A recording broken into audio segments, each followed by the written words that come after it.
Hey guys, GummerX here. Yes, that is my giant bear. So, today we're going to talk about why O-Kiku is actually the traitor hidden within the land of Wano and how she is currently betraying the Straw Hats and the Alliance, and all this foreshadowing explaining how she is this traitor that we've all been fearing. So way back in chapter 919, we actually have Zoro interacting with O-Kiku, and he immediately comes out and says, like, she is hiding something here. So we know that Zoro's got great instincts. He's got a terrible sense of direction, which is hilarious, but his instincts are on point and always have been. On top of this, after getting initially suspicious of O-Kiku in this situation here, we now have her bringing Lord Momonosuke directly to Udon Prison, which gathers a lot more suspicion. And then we have interactions like her saying, Momonosuke, you can't use the word snatch, and her being all weird about this word exactly. So there's all these things that O-Kiku's had from the start, why she's all kinds of suspicious. There's a million more reasons, you guys. Let's get into it.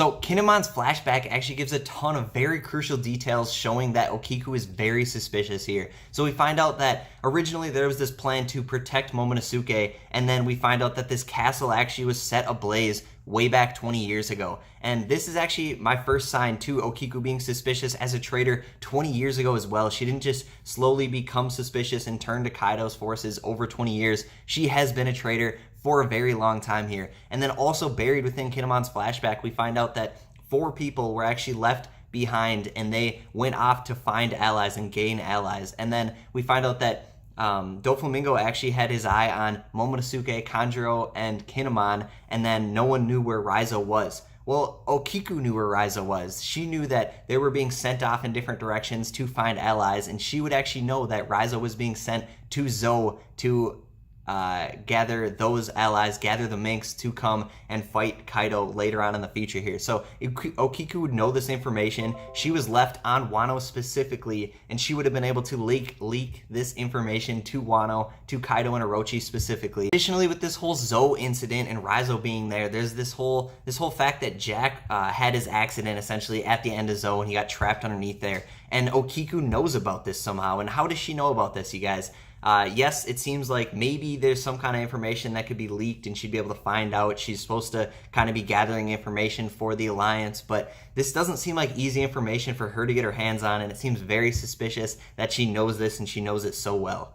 Furthermore, Oda actually gives us a panel where he shows 5 samurai, and 4 of them are bowing down to Lady Toki, and Raizo's actually the one who's not bowing down, and I think Oda did this just to kind of throw us off a little bit. But I think what's more important here is that O-Kiku is actually not even here. She's not bowing down at all to Lady Toki. And is this Oda giving us even more foreshadowing that O-Kiku is suspicious and could be a traitor? We have the fact that O-Kiku is currently traveling with Big Mom, and then we get this conversation with Tenguyama Hitetsu here, and what's really important is we don't know who ends this conversation. We have Tenguyama, he's clearly upset, he's like, what are you guys doing? O-Kiku is the lead person in command here. Yes, she's a samurai, she's trusted, and she's this powerful figure leading these little kids, Momonosuke and Otama here, to Udon. And it seems really suspicious in general that she's bringing him to this prison where Momonosuke could get captured. And I think this is why Tengu is so upset. But then we don't know who hangs up this call. And I think that it actually could be O-Kiku being yelled at, just kind of laughing. She's got everything under control from a traitorous perspective here, and she's the one that hangs up on Tengu.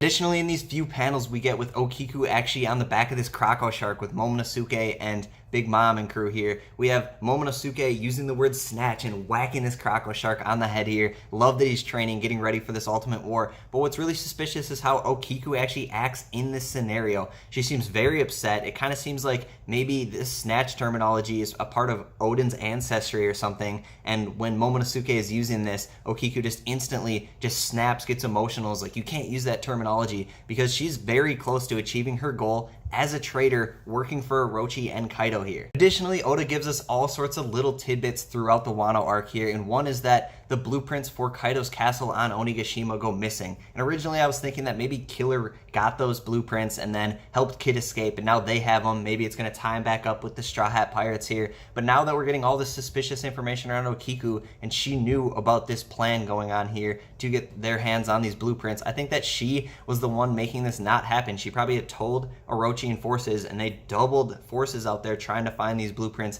and immediately swiped them up here. So I think it's very suspicious that these blueprints went missing, and all of these other things that Oda's been putting in to make O-Kiku look suspicious. From the very beginning, way back in chapter 919, Zoro calls it, and he says she is hiding something, and that immediately set off red flags for me. Oda does not put this terminology in here for no reason, you guys. He is always putting in the foreshadowings and these little linkings to why characters are suspicious, what's going on here.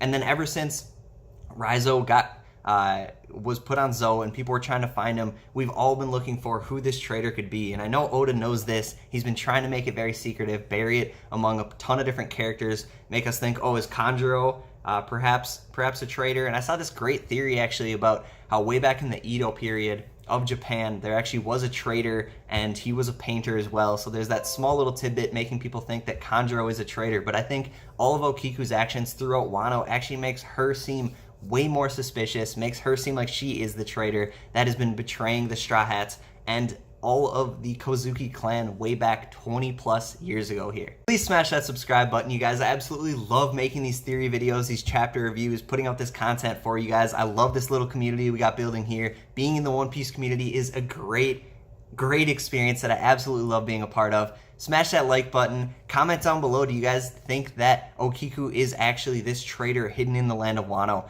Was this video convincing enough? Are you guys seeing all these suspicious activities that she's putting forth here? The way she acts when Momonosuke uses Snatch, her traveling with Momonosuke specifically to Udon directly in this threat, Tenyu being super mad about this because he's reasonable, because they're trying to protect Momonosuke. All these little things, you guys. Once again, guys, smash that subscribe button, hit the little bell next to it. Thank you so much, and have a great day.